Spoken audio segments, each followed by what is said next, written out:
welcome to the presentation of our tennis match app. I'm Benjamin and I'm here today with Alice, Michael and Martha. Tennis match app is a mobile app that allows players to find a tennis partner without having to join a club. I play tennis myself and like many of my friends, I always found it difficult to find local partners who share my availability. This app is supposed to solve this problem and allow hobby players to search for specific regional players that they would like to play a game against. To see how this works in detail, Alice will walk you through a demo of our app. Thank you, Ben. The Tennis Match app has a welcoming interface and a simple setup. Upon opening the app, users can log in or sign up for a new account, which is made secure through Firebase Authentication. The profile form uses a selection of React Native NPM packages to allow users to quickly input their information. We use the date-time picker, updating the button to show confirmation of the date that has been chosen, and button groups to provide a clear way of answering multiple choice questions. The Expo image picker and permissions provides options for users to either take a photo on their phone or select one from their photo roll. After writing a brief description, users can save their information and proceed to add their preferences. The distance slider was created with React Native elements. Once all of the information has been provided, the profile data is posted to our Postgres database. The main body of the app consists of swiping pages showing the profiles of the other players. Users can swipe in both directions to view their matches and remove players if they are not interested. If a user finds someone they would like a game with, they can choose to send a message. We have used React Native gifted chat for the messaging component and hope to have fully implemented saving the messages to the Firebase database, but we just ran out of time. After a while, users may have messages with a number of their matches. These can be viewed in the player chat, where messages are saved and conversations can continue.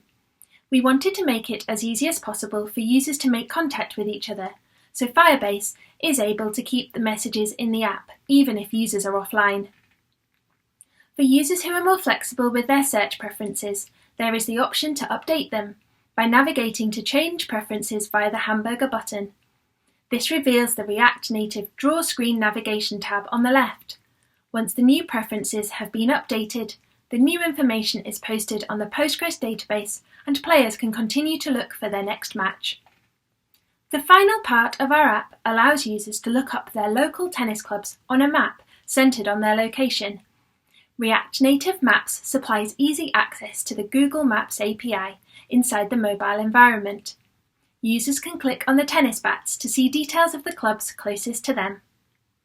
Now I'd like to pass you across to Ben, who is going to go into more details about the back end of the project and some of the challenges we came across. Thank you, Alice. We needed a lot of sample data to test the various filters that could be applied to our database, which we were able to source in CSV files. To integrate this data with our backend, we used an NPM package to convert CSV to JSON, allowing us to make changes to our sample data relatively easily. We built the backend using Node.js and stored our data in a PSQL database, which we queried with Knex.js. An MVC architecture with Express.js was used to design our server, which allowed us to separate our application into logical components. Test-driven development was used to create our backend using both Jest and Supertest. For hosting, we used Heroku, which served an API to our frontend. I will now pass over to Michael, who will guide you through some of the problems we were facing when building the backend. Thank you, Ben. A fundamental requirement of our matching app was to use user profile images.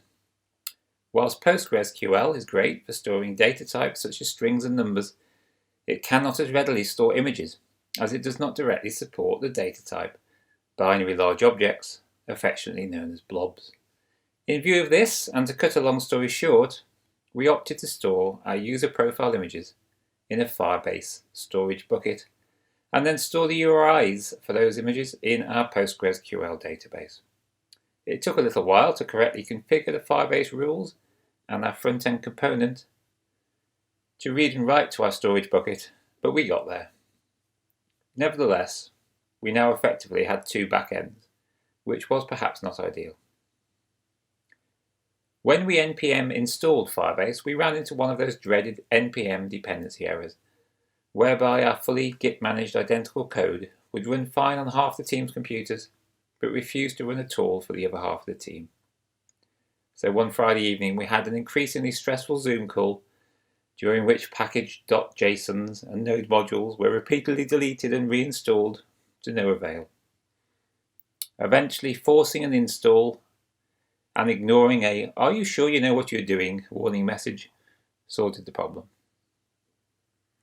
We had planned on using Auth to provide our authorization, but having started down the Firebase route, it seemed logical to use Firebase's authorization and messaging functions.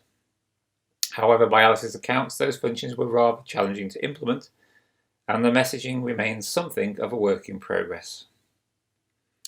To discuss more of our front-end issues and solutions, I will now hand over to Martha. Thanks, Michael. For the front end of our project, we chose to use Expo and the React Native framework to create our user interface. This allowed us to use the JSS syntax we were already familiar with to build an app that would run on an Android operating system. We chose to focus in on Android as we were all able to install and run the Android Studio emulator across our various Mac and Linux operating systems. We also brought in React Native libraries, such as React Native Maps, to achieve the functionalities we needed, and we used Axios to make our API requests. While planning our front end, we used Figma to make wireframes and prototypes of our screens, and this was really useful for understanding the navigational flow through our app and what additional libraries we were going to need to bring in. Of course, despite planning, bugs still happen, and a standout one happened in the navigational flow of our app. Initially, the screen showing were dependent on whether the user was logged in or not. However, we found in the scenario of registering a new user, as soon as the account authentication in Firebase was complete, it would direct the user straight through to the matches screen, skipping over the forms that collected and posted data up to the Postgres database. To overcome this problem, we added extra logic to check both the Firebase authentication and the Postgres database to confirm a user's status, before directing them down the correct navigational path. But with more time, we would have considered solving this by keeping all of our user data in Firebase. And on that thought, I'm going to pass you back to Alice, who's going to wrap up with the future development of our app. Thanks, Martha. Yes, there are many possibilities for developing Tennis Match app further. As we mentioned earlier, we would like to fully implement Firebase into the messaging part of our app, but it would also be good to get the logout function working through Firebase and refactor some of our sections of code into a slightly more readable format. It would be great to have the option to add new sports to the app too. As runners and climbers, we thought these sports could be a fun next step, as it is often difficult to find climbing partners in a new area without joining a specific club, or to find other local runners if you're away on a business trip, or on holiday, or something like that. Overall, we're really happy with how our app has turned out, and we hope you have enjoyed our presentation.